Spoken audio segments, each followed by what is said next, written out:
Ayan na sila. Ayan na yung nanganak naming pusa.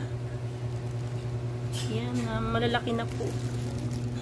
Yung isa na doon sa may gilid. Ayan. Hindi pala black to K. Gray, dark gray. Yung isa. Hindi siya black. Yung isa kamukha ni Ginger. Dalawa yung kamukha ng tatay. In fairness, ang bait ng nanay. Yan yung mga pusa na hindi namin alam kung kanino.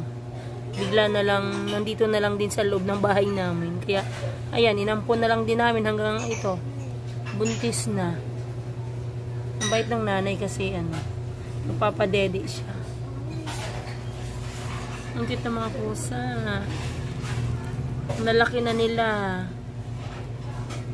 Pero hindi pa to nakakita eh. Mga siguro, isang linggo pa bago sila makakita.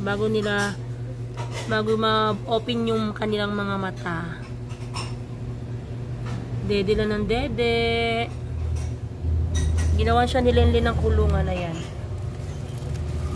Ang kulungan niya nasa ilalim ng sapatusan. Tinanggal ang sapatos, ipinalit ang ang ampon na pusa. Ayan, ang galing. Dede na sila.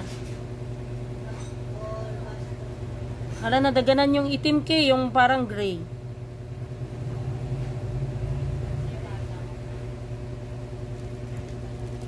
Ganda ng kulay yun yung dalawa.